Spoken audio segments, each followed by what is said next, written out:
Wassalatu wassalamu ala Rasulillah Muhammad ibn Abdillah wa ala alihi wa sahbihi wa man walah.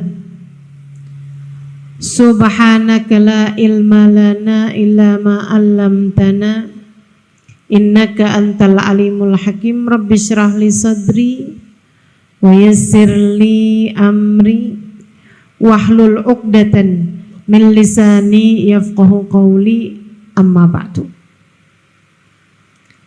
Sama-sama kita hormati, kita sayangi keluarga besar dari Pondok Pesantren Al-Hamidiyah, para bunyai-bunyai kita doakan semoga senantiasa dalam limpahan rahmat ridha Allah Subhanahu wa taala.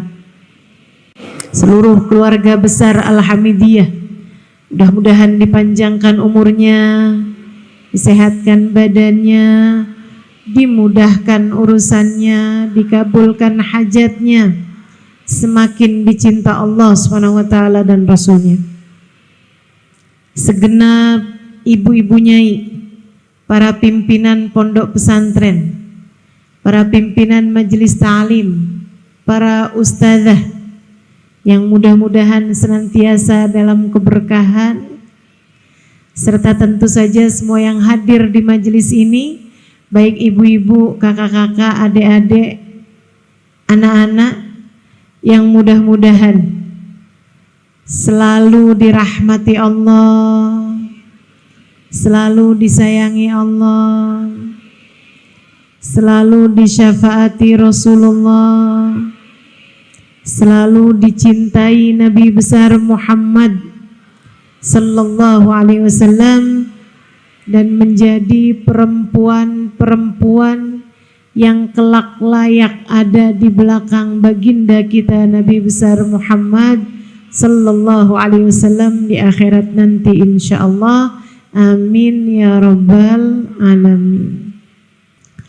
Saudariku sekalian yang saya muliakan, perempuan Allah Subhanahu wa taala menjadikannya berada dalam tempat yang tinggi, meskipun sebelumnya di masa jahiliyah perempuan dianggap sebagai setengah barang. Islam memuliakan kita kaum perempuan hingga bahkan disebut oleh Nabi Muhammad, al-mar'atu imadul bilad, idza salahat salahal bilad wa idza fasadat fasadatil bilad. Perempuan adalah tiangnya negara. Perempuannya benar, bagus negaranya. Perempuannya rusak, hancurlah negaranya. Rembang dalam skala yang lebih kecil adalah sebuah negara. Perempuannya rembang bener pula lah rembangnya. Lasem dalam skala yang lebih kecil lagi. Nilainya tergantung dari bagaimana perempuan-perempuannya. Bagus perempuan di lasem, bagus pula lah lasemnya. Demikian pula dalam skala yang terkecil rumah tanggamu. Apabila kamu sebagai perempuan bagus di dalam rumahmu tersebut, kamu baik di dalam rumahmu, kamu menjadi seorang perempuan yang soleha, maka akan bagus pula lah seluruh keluargamu. Nabi menyebutmu sebagai tiang. Tiang itu dalam sebuah bangunan fungsinya tempat bersandar. Pintu sandarannya ke tiang, tembok sandarannya ke atap, sandarannya ke tiang. Sebuah bangunan tetap akan berdiri meskipun temboknya diruntuhkan. Sebuah bangunan tetap akan berdiri meskipun pintunya dirobohkan. Sebuah bangunan bahkan tetap akan berdiri meskipun atapnya diganti. Tapi sebuah bangunan dipastikan akan roboh apabila tiang-tiangnya dihancurkan. Kita nih perempuan, tiang tersebut sandaran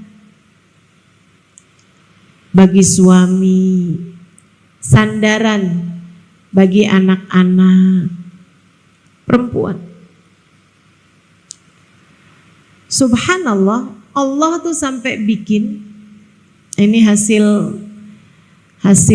penyelidikan para orang-orang yang bekerja di bidangnya, perbedaan otak laki-laki dengan perempuan. Otak laki-laki itu yang kiri lebih besar daripada otak yang kanan. Yang kanan tuh keterampilan, yang kiri itu akademik, cerdasan berpikir. Yang kiri, yang kanan keterampilan.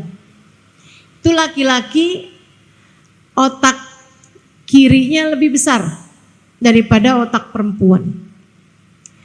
Kalau otak perempuan sama besar antara kanan sama kiri. Sehingga dalam berkehidupan laki-laki itu lebih make akal. Berbeda dengan perempuan. Akan tetapi perempuan itu dapat melakukan berbagai macam kegiatan sambil berpikir. Makanya kamu kalau bicara sama suami, buat para istri nih, kalau suami mendengarkanmu sambil pegang handphone, jangan percaya. Dia kalau lagi mengerjakan sesuatu, entah itu pegang HP, dilihatin handphone, entah itu sambil nonton televisi, dia tidak bisa melakukan dua hal dalam waktu sekaligus. Tapi kalau perempuan, kamu kalau punya anak perempuan, kamu ajak dia bicara, dia sambil ngelihat HP, sambil gambar, percayalah dia mendengarkanmu. Tapi kalau anak laki-laki kamu ajak bicara, dia sambil main game, percayalah dia tidak mendengarkanmu. Karena memang sebagai perempuan kamu adalah tiang. Allah menjadikanmu sebagai tempat bersandar. Sehingga kita lihatlah hasil survei membuktikan jam 9 pagi perempuan di dalam rumahnya sambil masak, masukin baju ke dalam mesin cuci, sambil dengerin kajian saya di YouTube katanya tadi, atau di Instagram. Lagi kayak begitu ada telepon bunyi, diangkatnya. Kadang-kadang sambil gendong anak. Masak, gendong anak, nyuci, telinganya dengerin kajian. Ada telepon bunyi bisa ngangkat, keren. Perempuan. Allah memang ciptakan kita begitu. Teman-teman saudariku sekalian yang saya muliakan, meskipun karena itu tadi ya, otak seimbang kanan sama kiri, tidak lebih banyak otak kirinya gitu. Perempuan itu banyak nggak pakai otak.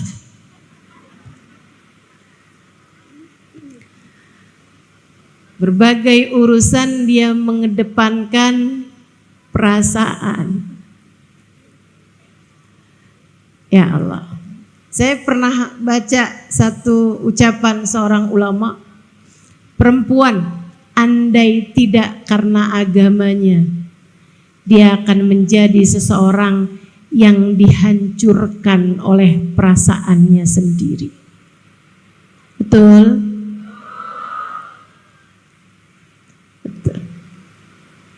Andai tidak karena agamanya. Makanya sebagai perempuan kita mesti dekat sama agama. Mesti dekat sama Allah. Mesti dekat sama imam kita, pimpinan kita, baginda kita Nabi besar Muhammad. Penunjuk jalan bagi kehidupan kita. Perempuan, tiang. Dan sepanjang yang saya lihat dalam sebuah bangunan rumah, jarang sekali tiang itu harus bagus. Biasanya yang bagus tuh dinding, karpet, horden, gitu kan? Tiang tuh nggak kelihatan. Kita kalau ngelihat sebuah bangunan gitu, mana tiangnya, kita masih mikir, oh ini palingan tiangnya di sini, nggak kelihatan tiangnya. Akan tetapi dalam sebuah bangunan, tiang itu harus yang paling kuat. Nggak ada ceritanya bangunan dari batu bata, tiangnya dari kerupuk misalnya gitu, dari kain misalnya gitu, nggak ada. Pasti harus yang paling kuat. Kalau bangunannya dari batu bata, tiangnya dari besi dan batu, semen, dicor, harus yang paling kuat. Demikian pula dengan kita kaum perempuan, harus yang paling kuat. Kita tuh nggak penting cantik, meskipun bukan berarti tidak merawat wajah, tidak merawat tubuh, itu silakan dirawat. Tapi bukan di situ poinmu, bukan di situ nilaimu, Bu. Bukan berarti kalau kamu tidak cantik, kamu tidak akan kuat. Enggak. Bukan di situ nilaimu. Nilainya perempuan karena dia adalah tiang, ada pada kekuatannya. Perempuan harus kuat. Kuat apanya nih? Kuat badannya, bisa bawa galon sendiri, bisa pindahin kulkas, tempat tidur sendiri gitu. Bukan. Akan tetapi kuatnya perempuan ada pada kekuatan iman, kekuatan sandaran, kekuatan pegangan kepada Zat yang maha kuat, Allah subhanahu wa ta'ala. Sebab semua manusia dicipta lemah, teman-teman. Semua manusia dicipta lemah. Tak ada siapapun yang kuat, tak ada, tidak siapapun Allah jadikan kuat. Gimana mau kuat? Kita bahkan tidak bisa menghalangkan satu rambut kita dari beruban. Kita bahkan tidak dapat menghalangkan satu gigi kita untuk tanggal. Kita semuanya nih umat manusia bahkan terkalahkan dari sebuah virus kecil yang gak kelihatan. 2 tahun bumi diliburkan hanya karena ketidakmampuan manusia menghadapi virus kecil yang disebut khafid. Betapa lemahnya manusia. Lemah. Semua lemah, nggak ada yang kuat. Nah terus kalau dibilang kekuatan perempuan tuh kekuatan apanya? Bu, kalau kamu lemah, maka yang bagus sandarannya. Biar nggak jatuh. Kalau kamu lemah, maka yang bagus pegangannya. Agar tidak tumbang. Berpeganglah, bersandarlah kepada Zat yang Maha Kuat.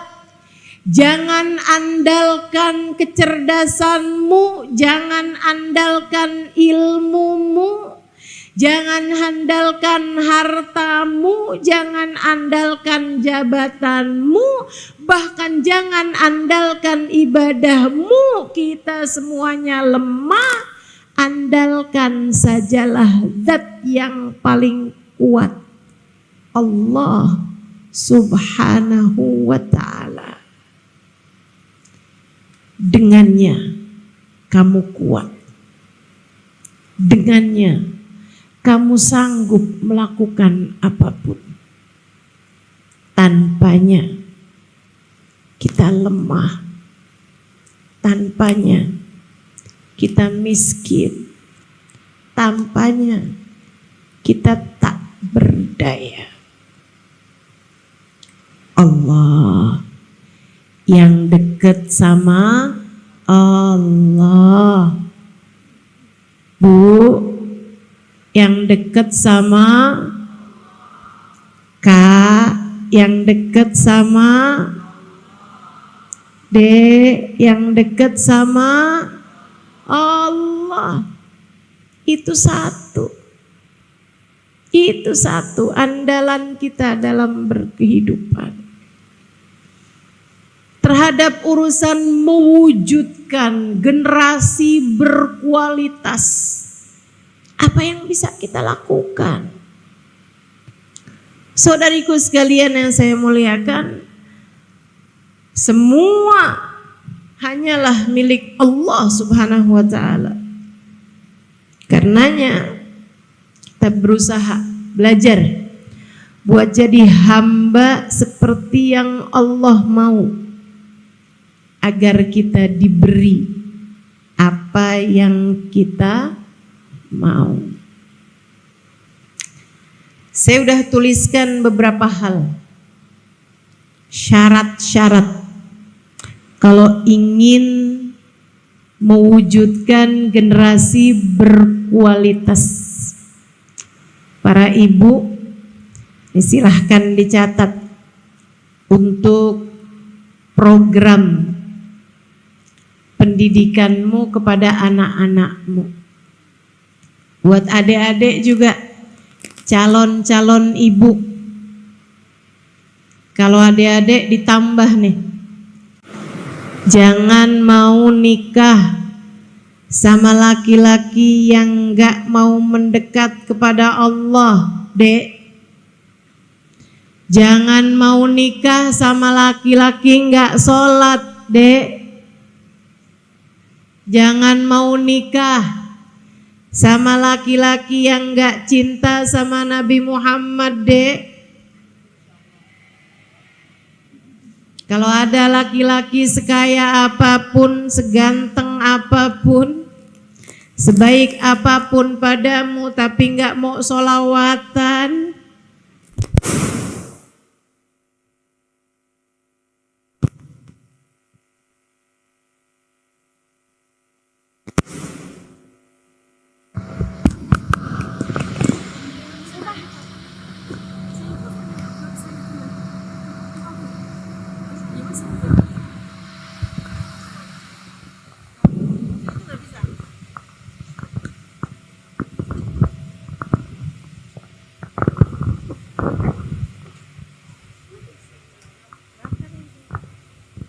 Allah.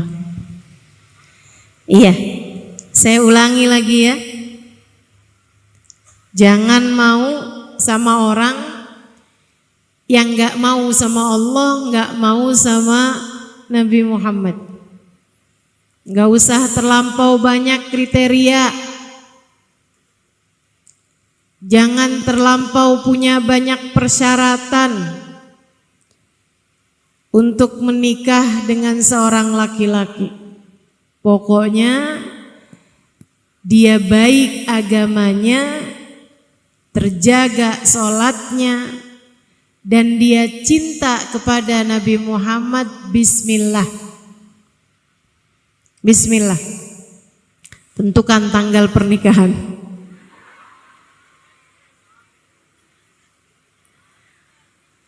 Dia memang gak sholat ustazah, tapi dia cinta mati sama saya.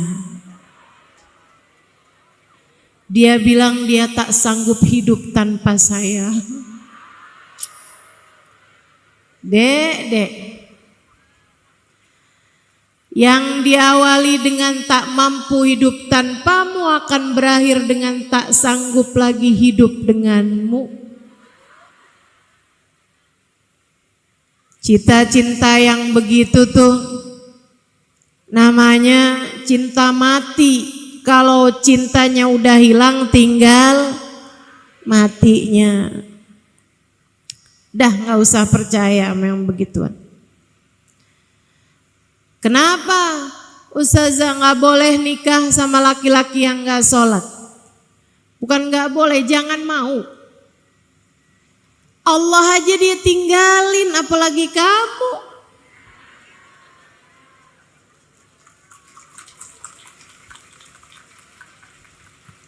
Jangan.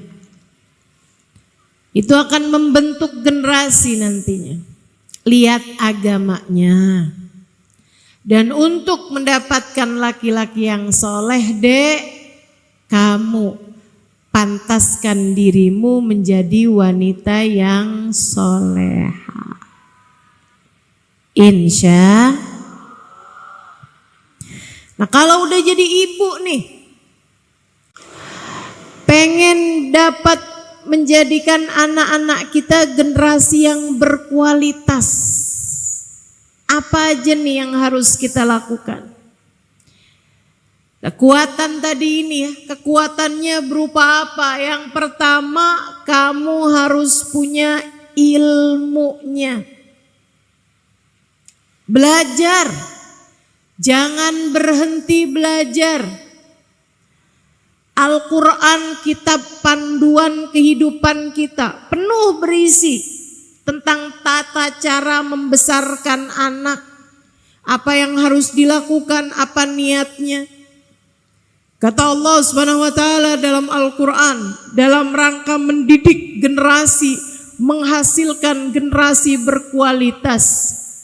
Allah bercerita dalam Al-Qur'an, A'udzubillahi minasyaitonir rajim. Wa idz qalat imra'atu Imran. Wa idz qalat imra'atu Imran. Rabbi inni nazartu laka ma fi batni muharraran fataqabbal minni innaka antas samiul alim. Tatkala istrinya Pak Imran berkata, namanya Hanna. Hanna berkata, suaminya seorang nabi dan dia seorang perempuan yang sangat soleha. Seorang perempuan yang sangat kuat dalam urusan kebergantungan, sandaran, dan menjadikan hidup hanya untuk Allah Subhanahu wa ta'ala. Menjadikan dia mengerti. Dia berkata ketika menyadari dirinya telah hamil, Rabbi inni nazartu laka ma fi batni muharraran fataqabbal minni. Ya Allah, aku nazarkan, aku jadikan kandungan yang ada dalam kandunganku ini, bayi, janin dalam kandunganku ini, ya Allah, aku nadarkan, aku jadikan sebagai persembahanku untukmu. terimalah ia dariku ya Allah. Sungguhnya Engkau adalah Zat yang maha mengetahui lagi maha mendengar. Saudaraku sekalian yang saya muliakan, dia tidak mencari jatah dari dirinya sendiri. Alhamdulillah hamil nih. Mudah-mudahan umurnya panjang, nanti saya kalau tua ada yang ngurusin. Alhamdulillah nih hamil. Nanti anak saya nih jadi anak yang akan saya didik membanggakan orang tuanya. Kamu lagi nyari jatah buat diri kamu sendiri. Urusannya antara kamu sama keinginanmu. Antara kamu dengan hawa nafsumu. Antara kamu dengan ego dirimu sendiri. Bahkan yang berselubung sekalipun, setan memang luar biasa pinternya, Bu. Ya Allah, saya hamil. Nanti kalau saya meninggal dunia nih, ada yang melanjutkan pesantren saya. Jadinya nama saya nih gak redup, terus-terusan dikenang orang. Kamu lagi nyari apa? Nyari namamu, nyari dirimu, nyari hawa nafsumu. Untuk dipenuhi dengan anak yang kamu pikir akan segera kamu lahirkan itu. Alhamdulillah nih, saya hamil, saya akan punya anak. Suami saya gak akan kemana-mana kalau sudah ada anak. Biar dia tambah semakin sayang sama saya. Itu juga pemikiran yang sangat salah. Lagian Kak, Mbak, gak gitu juga kok ceritanya. Berapa banyak istri-istri punya anak banyak, suami kalau mau kemana-mana, kemana-mana aja. Betul? Gak gitu.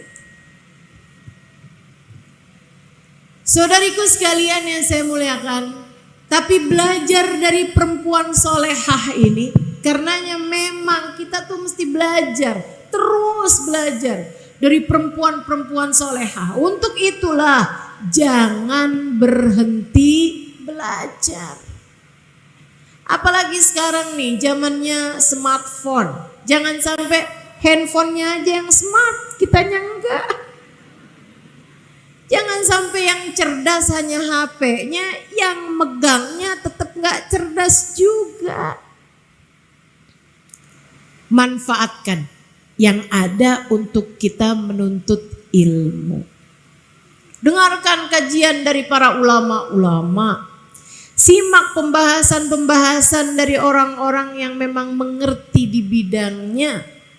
Biar kita mengerti caranya menghadapi anak, mengerti caranya menghadapi suami sesuai dengan apa yang sudah Allah Subhanahu wa taala ajarkan dalam Al-Qur'an. Ini Sayyidah Hanna, begitu tahu dirinya hamil, Rabbi inni nadartu laka ma fi batni muharraran. Ya Allah, aku jadikan apa yang ada dalam kandunganku persembahanku untukmu. Untukmu. Dia jadi hambamu ya Allah. Dia akan jadi yang jaga Masjidil Aqsa ya Allah. Aku jadikan. Katanya Hanna tinggalnya di sana di Palestina. Makanya ibu aneh bilang amin, tinggalnya di Lasem. Sayyidah Hanna dulu waktu hamil, dia itu berpikir anaknya akan menjadi hamba Allah Subhanahu wa taala, akan menjadi penjaga Masjidil Aqsa. Fataqabbal minni, ya Allah terimalah dariku.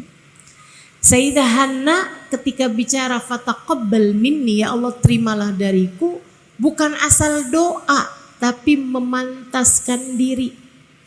Gimana caranya nih biar anak ini pantas diterima sama Allah, biar saya pantas diterima sama Allah sebagai seorang ibu. Caranya gimana? Dia pastikan rezeki yang masuk dalam perutnya hanya rizki yang halal. Sebab innallaha thayyib la yaqbalu illa thayyiba. Allah itu bagus, tidak akan menerima kecuali yang bagus-bagus. Rezeki yang tidak halal hanya akan membuat seseorang tertolak di sisi Allah Subhanahu wa taala. Sayyidah Hanna memantaskan diri ibadah sepanjang hamil, zikir, sepanjang hamil dia jaga betul-betul waktunya, dirinya jauh dari dosa, akhlaknya dia jaga terus sampai melahirkan. Falamma wada'atha qalat rabbi inni wada'tuha untha wa laysa dzakaru kal untha wa inni sammaituha Maryam wa inni u'idzuha bika wa dzurriyyataha minasyaitonir rajim.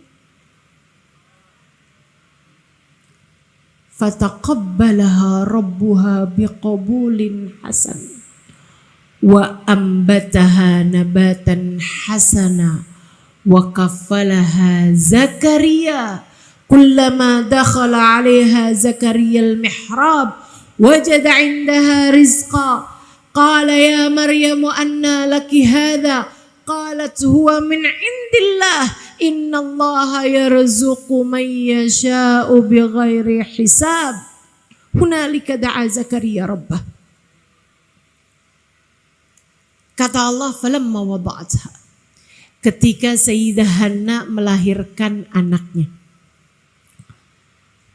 Qalat rabbi inni wada'tuha untha, wah ternyata bayinya perempuan. Kaget, gak mau, bukan. Tapi Sayyidah Hanna berpikir bahwa anak yang sudah ia persembahkan untuk Allah lahirnya laki-laki gitu. Karena ia mempersiapkannya untuk menjaga tempat termulia di negeri mereka yaitu Masjidil Aqsa. Dan tentu saja yang menjaga masjid adalah laki-laki. Perempuan punya keterbatasan datang bulan. Perempuan punya keterbatasan untuk menjaga masjidnya Allah SWT. Tapi dari sini kita tahu bahwasanya dalam pandangan Allah laki-laki dan perempuan tidak ada bedanya. Dalam pandangan Allah laki-laki perempuan sama-sama mungkin menjadi hamba Allah yang salehah, menjadi ayah min ayatillah, menjadi tanda-tanda kekuasaan Allah, menjadi keajaiban hamba-hambanya Allah seperti yang akan terjadi kepada Sayyidah Maryam. Walaysa dzakaru kal untha. Bagaimanapun laki-laki tentu tidak sama dengan perempuan. Gak usah ribut-ributin persamaan. Perempuan tidaklah lebih rendah daripada laki-laki pun. Laki-laki tidaklah lebih rendah daripada perempuan. Ia hanya berbeda. Berbeda. Ngapain mau disama-samain barang beda? Kenapa mau disama-samain? Persamaan gender lah. Apalah. Walaysa dzakaru kal untha. Laki sama perempuan memang beda, Bu, beda. Beda. Jangan mau disama-samain. Demi untuk kesetaraan. Kesetaraan gender. Lah mau gimana? Kamu mau ngangkat karung 50 kilo? Gak mau juga gitu. Urusan yang laki-laki biarin urusan laki-laki, yang perempuan biarin urusan perempuan. Tenang, kita sama-sama punya peluang untuk surga. Kita sama-sama punya peluang untuk jadi hamba yang tercinta. Kita sama-sama punya peluang untuk menjadi hamba Allah yang mulia. Walaysa dzakaru kal untha, tidak sama antara laki-laki dan perempuan. Wa inni samaituha Maryam, aku kasih nama anakku dengan nama Maryam. Wa inni uidzuha bika wa dzurriyyataha minasyaitonir rajim, dan aku lindungkan anakku kepada Allah. Aku serahkan anakku kepada Allah. Aku jadikan anakku, aku titipkan kepada Allah. Semoga Allah menjaga dia dari kejahatan setan yang terkutuk. Tuh Sayyidah Maryam baru lahir, yang dipikirin bukan yang biaya hidup tambah tinggi, biaya sekolah tambah mahal, gimana nasibnya nanti hidup di dunia. Enggak. Sayyidah Maryam sangat mengerti itu, faham. Anakku meski lahir dari rahimku, ia bukan milikku. Anakku meski berada 9 bulan dalam rahimku, aku tidak ikut-ikutan menciptakan matanya, hidungnya, telinganya. Aku tidak ikut-ikutan menentukan garis nasibnya. Aku tidak ikut-ikutan menggambar wajahnya. Maka anakku, meskipun ia lahir dari rahimku, ia hanyalah hambanya Allah. Ia adalah hambanya Allah. Aku akan menyerahkan anakku, kutitipkan kepada pemiliknya.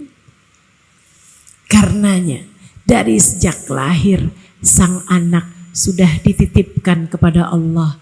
Ya Allah, lindungilah anakku dari kejahatan setan yang terkutuk. Luar biasa Allah mengajarkan kita caranya menjadi orang tua.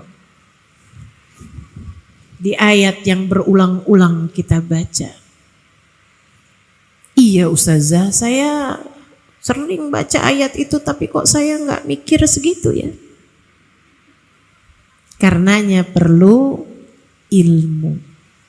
Ilmu bisa didapat dengan belajar. Saudaraku sekalian, jangan berhenti ngaji. Jangan berhenti belajar. Terus. Yang jadi anak nih yang belum nikah, belajar deh. Jangan sibuk aja nyari kenalan laki-laki yang ganteng, yang cakep. Ditanya, kamu nyantri udah berapa lama? 7 tahun. Tujuan nyantri biar dapat anak kiai. Lah.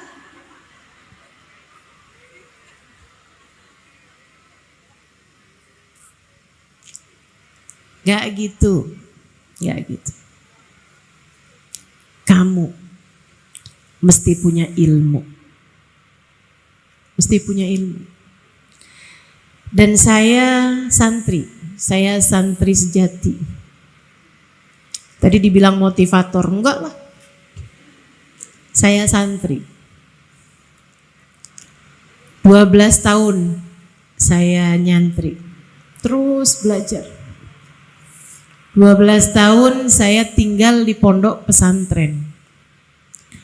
Dan sampai sekarang sesudah 20 tahunan dari saya keluar dari pondok pesantren, saya tetaplah seorang santri bagi guru-guru saya. Santri tidak pernah berhenti belajar. Terus belajar, terus belajar. Terus belajar.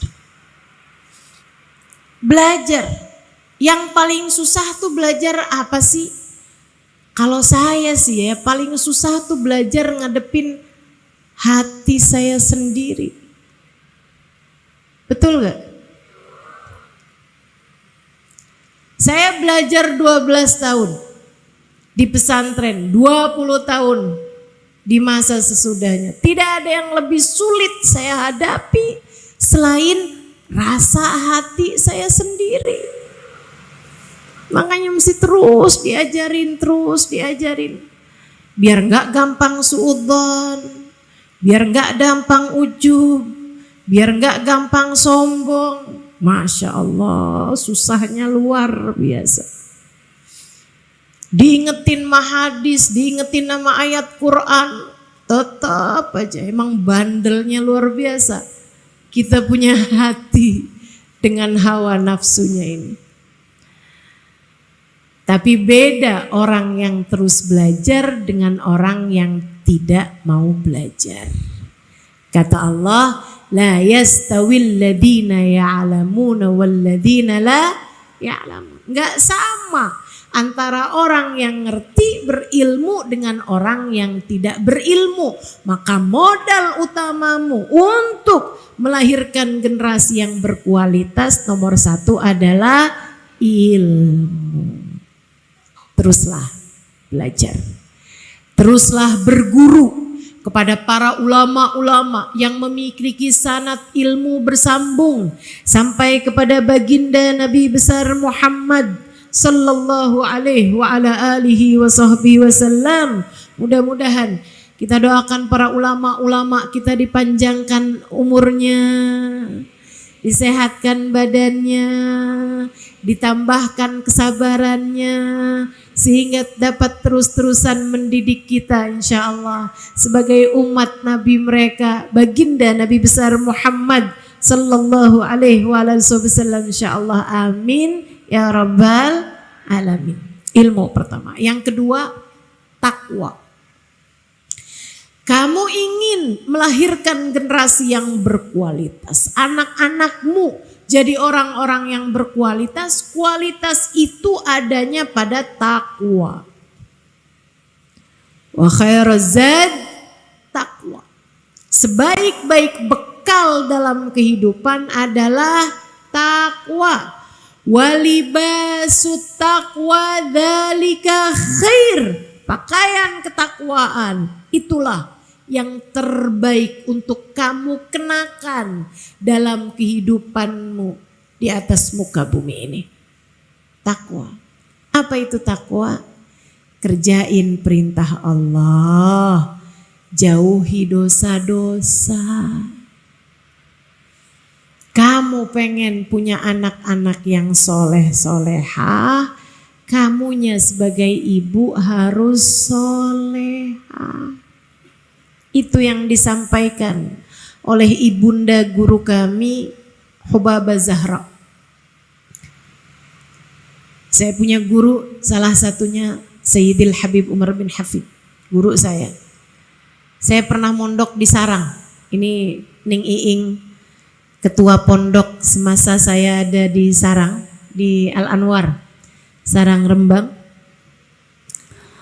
Sesudah dari Sarang saya ada mondok di Daruz Zahra, Tarim Hadramaut Yaman, dan mengajar juga di sana. Guru kami Al Habib Umar bin Hafid, ibunya namanya Hubabah Zahra, baru meninggal beberapa tahun yang silam, kayak setahunan sebelum COVID, sekitar tahun-tahun itulah. Teman-teman sekalian, Hubabah Zahra punya anak banyak. Anaknya yang laki-laki yang pertama jadi mufti Tarim semasa hidupnya, baru wafat juga. Kayak setahunan sesudah Hubabah Zahra. Meninggal di masa pandemi, masa COVID kemarin, tahun 2020 atau 2021 gitu. Habib Ali masyhur namanya, mufti di kota Tarim. Berpuluh-puluh tahun dalam hidup beliau sebagai mufti. Anak laki-laki beliau yang paling kecil, Habib Umar bin Hafid. Kita tahulah siapa Habib Umar. Ulama yang sangat karismatik, ulama yang sangat berpengaruh, bahkan majalah People kalau nggak salah tahun ini menuliskan nama Habib Umar sebagai laki-laki muslim paling berpengaruh dalam dunia Islam saat ini. Nomor satunya Habib Umar bin Hafid. Teman-teman sekalian, Hubabah Zahra punya anak perempuan beberapa orang saya kenal. Saya banyak kenal putra-putri beliau. Dan saya saksinya bahwa putra-putri beliau, putri-putri beliau yang saya temuin, semuanya adalah perempuan-perempuan solehah. Masya Allah semuanya. Orang-orang hebat semuanya. Teman-teman sekalian, banyak orang bertanya kepada Hubabah Zahra.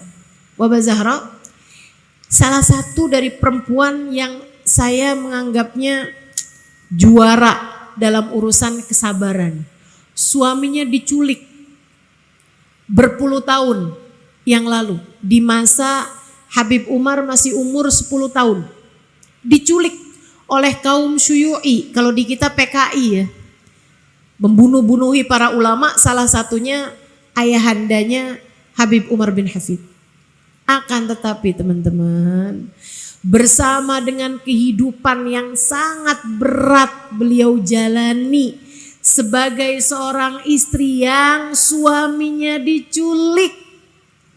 Tahukah kamu, setiap kali kita memandang Hubabah Zahra, rasanya kesusahan hilang semua karena beliau senantiasa tersenyum kepada siapapun.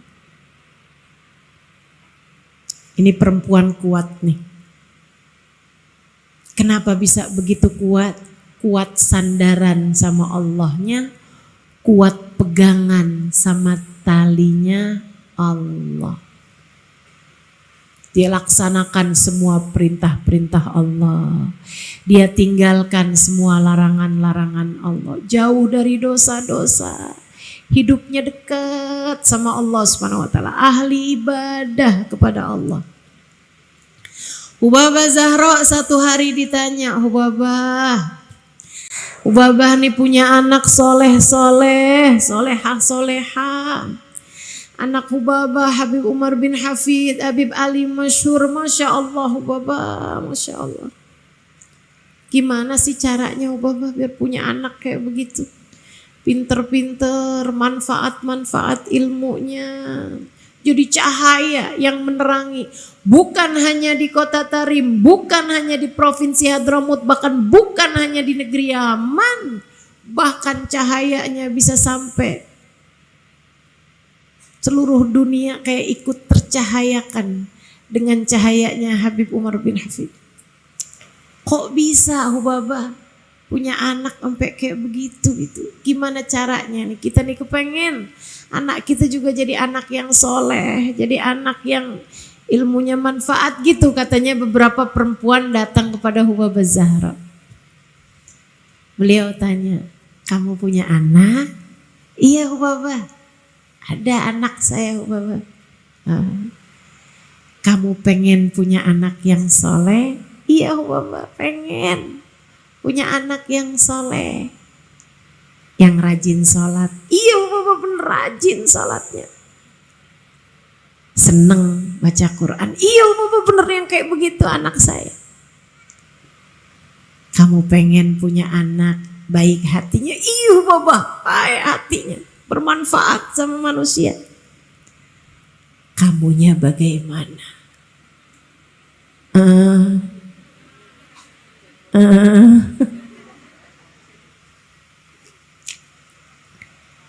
Anakmu akan jadi seperti dirimu nak. Anakmu adalah bayanganmu, kata Imam Ghazali. Mata yakunul aud mustaqima, mata yakunudil mustaqima wal audu a'waju. Bagaimana mungkin bayangan bisa lurus kalau benda yang berdiri adalah benda yang bengkok?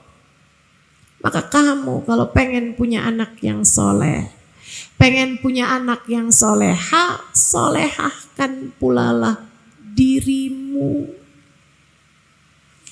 Pengen punya anak yang sholatnya terjaga, maka jagalah sholatmu.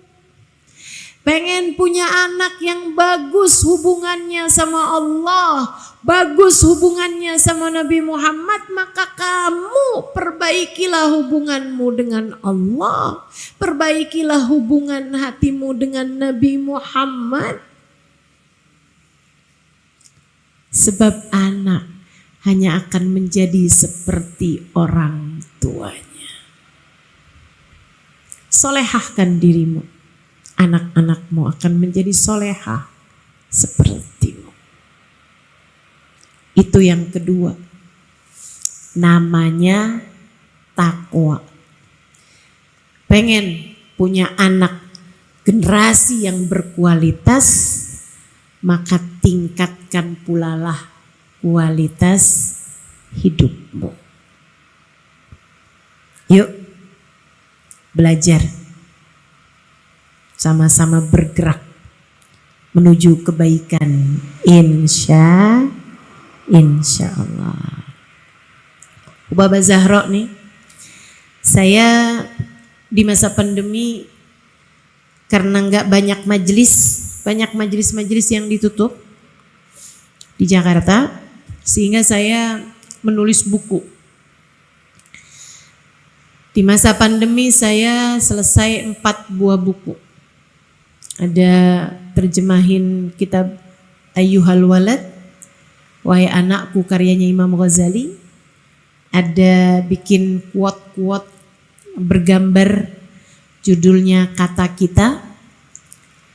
Ada yang ini yang agak panjang, saya menuliskannya, Bidadari Bumi. Dan yang terakhir, pandemi belum kelar juga, akhirnya saya bikin lagi buku judulnya Assalamualaikum Tarim. 4 buku. Waktu saya menulis Bidadari Bumi, salah satu dari yang saya tuliskan adalah Hubabah Zahra yang sedang saya ceritakan ini, ibunda dari Habib Umar bin Hafid. Tapi saya tidak banyak tahu cerita tentang beliau, selain bahwa saya selalu bahagia setiap kali berjumpa beliau karena senyumnya yang tidak pernah hilang itu. Saudariku sekalian yang saya muliakan, jadi saya kirim surat, bikin email kepada cucu Hubabah Zahra, putrinya guru saya Habib Umar bin Hafid, untuk menuliskan kisahnya Hubabah Zahra yang mereka tahu gitu. Mereka pun menuliskan semacam biografi Hubabah Zahra, lahirnya di mana, usianya berapa ketika meninggal dan lain sebagainya. Dan juga tentang kisah-kisah yang dituturkan bukan hanya oleh yang saya kirimin surat, yaitu cucunya Habib Umar, akan tetapi anaknya Habib Umar, akan tetapi juga dituliskan oleh bibi-bibinya yang adalah putri-putri dari Hubabah Zahra. Ini salah satu cerita yang diceritakan. Ibu saya nggak pernah tinggal tahajud seumur hidup, dari sebelum menikah, dari masih perawan, dari masih kanak-kanak. Ia bahkan sudah memulai bangun tahajud sebelum balik. Ini tingkat kesolehan yang luar biasa ini. Ya, kita walaupun terlambat bolehlah. Lebih baik terlambat daripada tidak sama sekali. Yuk belajar buat mulai bangun tahajud. Yuk belajar buat istiqomah tahajud. Bagi yang sudah melaksanakannya, mudah-mudahan bisa istiqomah tiap malam insyaallah. Dia bilang Hubabah Zahra gak pernah tinggal tahajud. Dari sebelum balik, sampai udah balik, sampai udah nikah, gak pernah tinggal. Kecuali 1 malam. Ada waktunya 1 malam beliau memang tidur lebih malam, dan juga ada kegiatan yang beliau jalankan sebelumnya, sampai beliau terbangun di saat azan subuh berkumandang. Dan itu beliau terbangun dalam keadaan gemetar. gemeteran badannya, gemertakan lututnya, lemes lututnya kayak nggak bisa dipakai berdiri ketika beliau sadar bahwa beliau bangun saat sudah adzan subuh. Beliau bangun tuh gemeteran tangannya, dibilang adzan al-fajr, itu adzan subuh tuh, adzan subuh itu, adzan al-fajr. Dia bilang, ya Allah, Zahra magamat lailatha. Nih Zahra gak bangun nih malam nih. Zahra gak bangun nih malamnya. Astagfirullah, astagfirullah, astagfirullah. Beliau nangis terseduh-seduh. Sebelum beliau kemudian pergi ke tempat kamar mandinya. Dia bilang, ya Allah, Zahra gak bangun nih malam, Zahra gak bangun. Astagfirullah, astagfirullah, maafin Zahra ya Allah, maafin Zahra ya Allah. Gak lagi-lagi ya Allah, maafin Zahra ya Allah, maaf ya Allah, maaf ya Allah. Beliau pergi wudhu masih dengan gemeteran tubuhnya. Keluar dari kamar mandi. Sebelum mengerjakan sholat subuh dan qobliyah subuh, beliau sholat taubat dulu 2 rakaat. Mentaubati tidak bangun malamnya beliau. Bagaimana kabarmu teman-teman? Bagaimana kabar kita? Membicarakan generasi berkualitas adalah membicarakan kualitas diri sendiri. Masya Allah. Kata putri-putrinya, sepanjang hari itu adalah hari di mana kami mendapati ibu kami menangis sepanjang hari. Sampai besoknya, baru berhenti nangisnya ketika malam besoknya beliau kembali tahajud dan tidak pernah ditinggalkan sampai beliau meninggal dunia. Keren. Kualitas. Kualitas. Itu yang kedua tuh.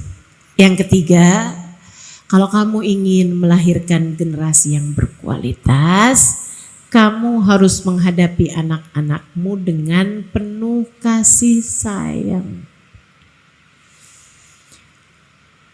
Dalam bahasa Arab, rifq, kata Nabi Muhammad SAW, tidak ada sesuatu dihiasi dengan kelembutan kasih sayang kecuali bakal bagus. Illa wazana, wa ma nuzi'a min syai'in illa washana. Ar-rifqu ma dukhilat li syai'in illa wazanah wa ma nuzi'a min syai'in illa washana. Kelemah lembutan tidaklah dimasukkan kepada apapun kecuali bikin bagus, dan tidaklah dicabut dari apapun kecuali bikin jelek. Jadi istri kalau dikasih kelembutan bagus, jadi suami dikasih kelembutan bagus. Jadi anak dikasih kelembutan bagus. Jadi anak dicabut kelemah lembutannya jadi jelek. Jadi guru punya kelemah lembutan bagus. Begitu nggak punya kelemah lembutan langsung jelek. Mau secantik apapun gurunya. Betul? Jadi murid punya kelemah lembutan bagus. Begitu kehilangan kelemah lembutannya jadi jelek. Maka para ibu-ibu yang pengen melahirkan anak-anaknya berkualitas, ingin agar anak-anaknya berkualitas, maka hadapi anak-anakmu dengan penuh kelemah lembutan. Sayangi anak-anakmu, jangan pakai kasar. Mana nih ibu-ibu yang suka ngomel mana?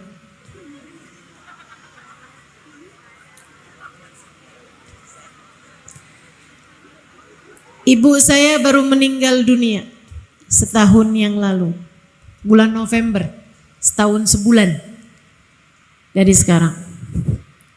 Sepanjang saya jadi anaknya, saya nggak pernah tahu ibu saya marah sama saya, nggak pernah. Nggak pernah, sama sekali. Saya nggak tahu ibu saya marah sama saya kayak gimana modelnya tuh, nggak tahu. Lembut. Kalau anaknya lagi berantem gitu kan, kemudian namanya anak-anak kan ada masa-masanya beranteman anaknya. Mi, kan yang bener ini ya Mi ya, kan yang bener saya Mi ya. Iya.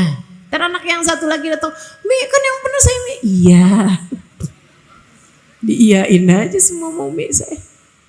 Gak pernah marah, gak pernah keluar kata-kata yang tidak baik, kasar gitu kepada saya. Bahkan di saat Umi saya meninggal dunia teman-teman, itu ada beberapa orang dari yang kawannya yang sering ada di masjid atau pembantu rumah tangga kami yang tinggal berapa tahun dari sejak saya kecil dulu, datang saat Umi meninggal takziah. Bahkan abah saya, suaminya yang membersamai 50-an tahun hidupnya, mereka mengatakan hal yang sama. Umi tidak pernah berkata tidak baik. Umi nggak pernah ngomong nggak bagus. Masya Allah. Lemah, lembut, penuh kasih sayang. Kamu kepengen anak-anakmu jadi generasi yang berkualitas, sayangi anakmu. Yang sayang, ngomong sambil senyum, ngomongnya yang bagus, panggil dengan panggilan kesayangan, sampaikan pada anakmu, nah kamu adalah hadiah terindah yang Allah berikan dalam kehidupan ibumu.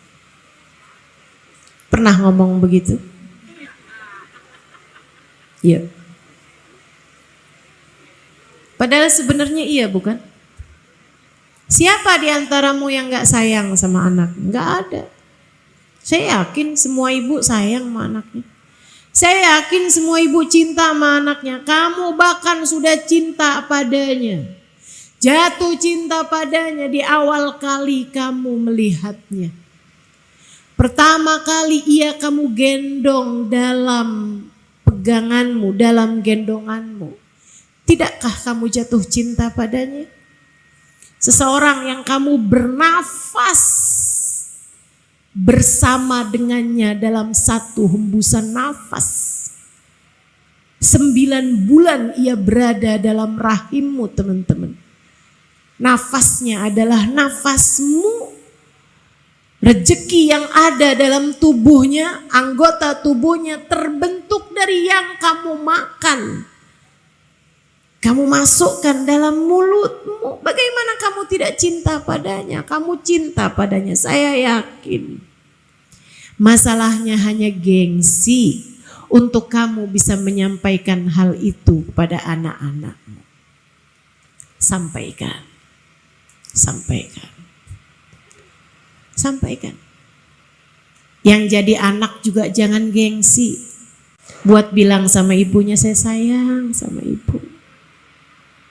Saya sayang sama ibu. Tetaplah sehat, panjang umur. Saya sayang sama ibu. Sampaikan pada ibumu.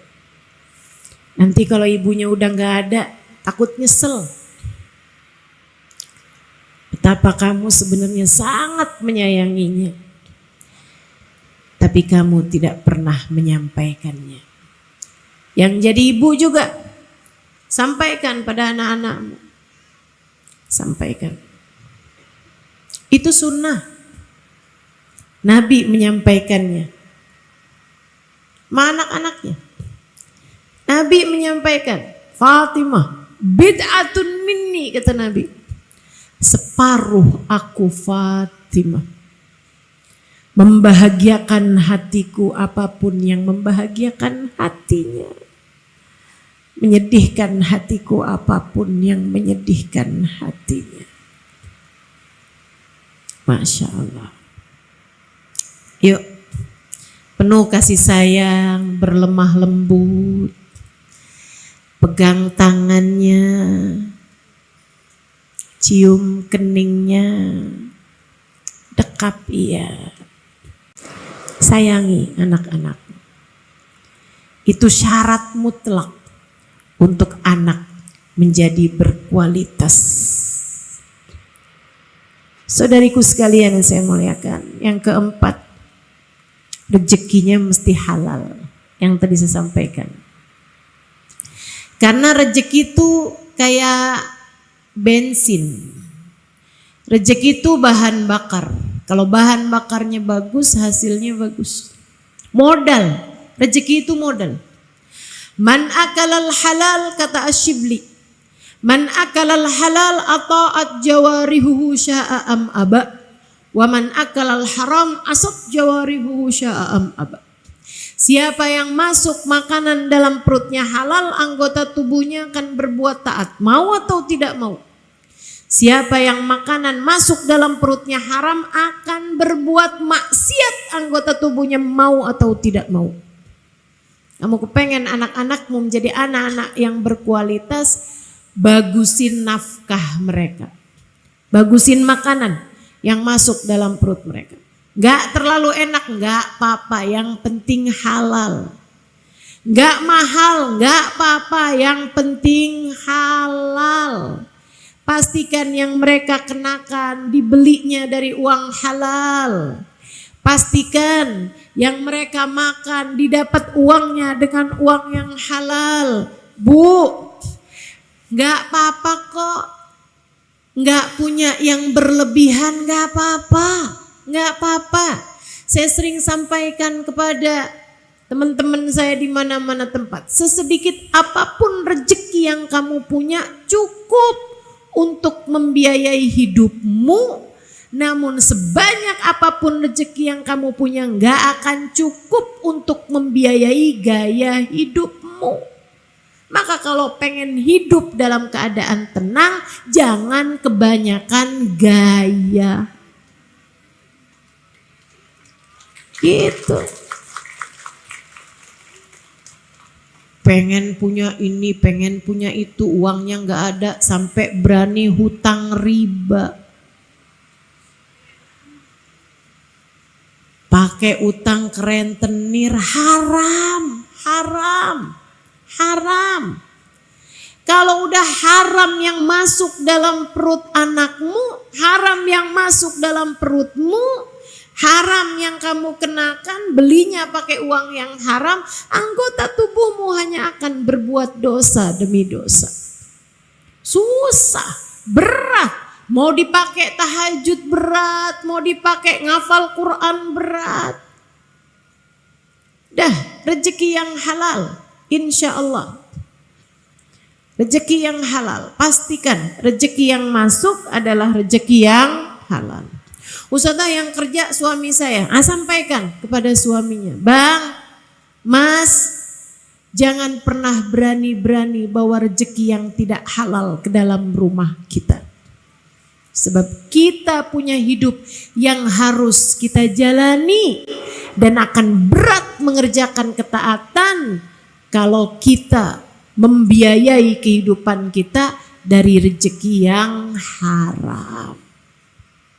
Susah masuk surganya kalau rezekinya haram. Dah, sedikit-sedikit gak apa-apa, yang penting halal. Insya Allah. Yang kelima, teman-teman saya sekalian, kalau kamu kepengen anak-anakmu berkualitas, kenalkan anakmu dan dirimu, tentu saja awali dengan dirimu. Kenalkan anakmu dan awali dengan dirimu dulu untuk cinta kepada orang-orang soleh. Deketin anak-anakmu kepada ulama, deketin kepada orang-orang soleh, deketin kepada habaib, deketin kepada syaraif, deketin kepada orang-orang mulia. Deketin pada kiai, deketin kepada bunyai, deketin kepada orang yang hafal Quran, deketin kepada orang yang soleh soleha, deketin. Kenalkan mereka kepada orang-orang soleh, akan jadi modal utama anak kita. Nah tuh nak, ibu, mama kepengen banget kamu tuh kayak begitu, hebat ya nak ya itu ya. Insya Allah ya nak ya. Terus gitu teman-teman, terus gitu insya Allah. Insya Allah. Nanti lama-lama anak akan timbul cintanya kepada para ulama, sehingga mereka menjadi orang-orang yang berkualitas, yang mencintai para ulama. Dan yang terakhir, saudaraku sekalian yang saya muliakan, ingin mewujudkan generasi yang berkualitas, teruslah berdoa. Doain anak kamu, doain dirimu juga, doain. Ya Allah, jadikan kami semua hamba-hamba yang mulia. Ya Allah, Kau perintahkan diriku untuk menjaga diri dan keluarga dari api neraka. Ya Allah, jangankan menjaga anak-anak kami ya Allah, menjaga diri kami sendiri saja seringkali kami gagal melakukannya.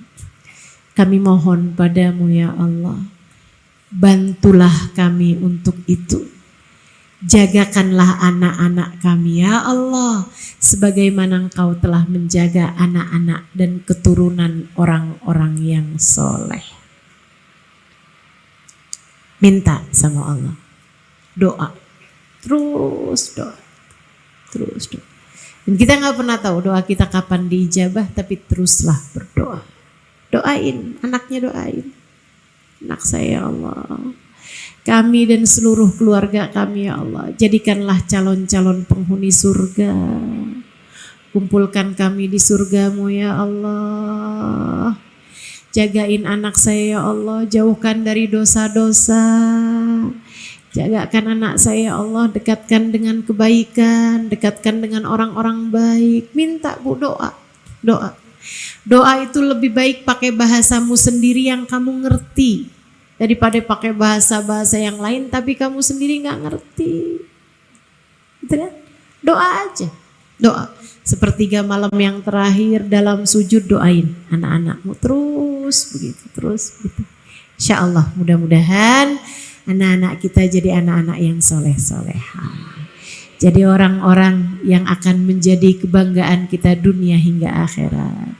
Jadi umat Nabi Muhammad SAW yang di akhirat nanti ada dalam rombongan Nabi kita Muhammad sallallahu alaihi wasallam.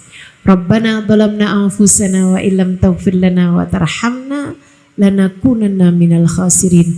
Rabbana atina fid dunya hasanah fil akhirati hasanah wa qina adzabannar bifadli subhana rabbika rabbil izzati amma yasifun wa salamun alal mursalin walhamdulillahi rabbil alamin. Kita baca suratul Fatihah, kita niatkan apa yang jadi hajat-hajat kita. Yang sudah pada punya anak, silahkan dibayangkan anak-anaknya, minta pada Allah, mudah-mudahan Allah memandang mereka dengan pandangan kasih sayang. Kepada kita sekalian, semoga Allah berkenan untuk senantiasa memandang kita dengan pandangan kasih sayangnya. Hidup untuk Allah, berjuang di jalan Allah, melakukan segala sesuatu hanya karena Allah subhanahu wa ta'ala. Al-Fatihah. Allah yaqdi lana jami'al hajat. Silahkan sebutkan masing-masing hajatnya. ويبلغنا كل الأمنيات بجاه خير البريات على هذه النيات بكل نية صالحات جامعات شاملات إلى حضرة النبي محمد صلى الله عليه وسلم. الفاتحة. الرحمن الرحيم مالك يوم الدين إياك نعبد وإياك نستعين صراط الذين أنعمت عليهم غير المغضوب عليهم ولا الضالين آمين. اللهم بحق الفاتحة بحرمة الفاتحة بركة الفاتحة تفتح لنا أبواب الخير، تعاملنا معاملة أهل الخير، تكفينا من جميع الفتن والمهن بؤس وضير، إنك ولي كل خير متفضل بكل خير برحمتك يا أرحم الراحمين. Allahumma inna nas'aluka ziyadatan fid din, barakatan fil umur, wa sihhatan fil jasad, wa sa'atan fil rizki, wa taubatan qablal maut, syahadatan indal maut, maghfiratan ba'dal maut, wa afwan indal hisab, wa amanan minal adab, wa nasiban minal jannah, wa razukna an-nadhar ila wajhikal karim. Allahumma afina min balaik, wa auzi'na syukra na'maik, wa adhikna barda afwik, wa halawata munajatik.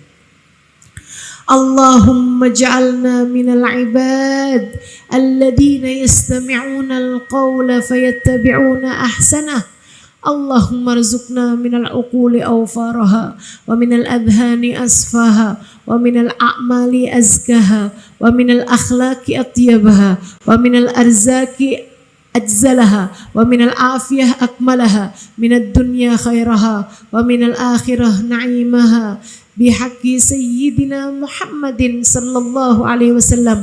Allahumma rzuqna hubbaka wa hubba man yuhibbuka, wa hubba kulla amalin yugarribuna ila hubbika, waj'al hubbaka wa hubba nabiyyika ahabba ilaina mimma siwakuma. Allahumma arinal haqqa haqqa warzuqna ittiba'ah, wa arinal batila batilan warzuqna ijtinabah. Ya muqallibal qulub, thabbit qulubana ala dinik, wa tawaffana ala millatik. Ya muhawwilal ahwal, hawwil halana ila ahsanil hal, wa afina min ahwal ahli dhalal wa fi'lil juhal. Allahumma rabbana atina fid dunya hasanah, wa fil akhirati hasanah, wa qina adzaban nar, bifadli subhana rabbika rabbil izzati amma yasifun, wa salamun alal mursalin, walhamdulillahi rabbil alamin. Taqabbalallah minna wa minkum, taqabbal ya karim. Mudah-mudahan bermanfaat. Kurang lebihnya mohon maaf. Billahi taufiq wal hidayah, wal afu minkum. Wassalamualaikum warahmatullahi wabarakatuh.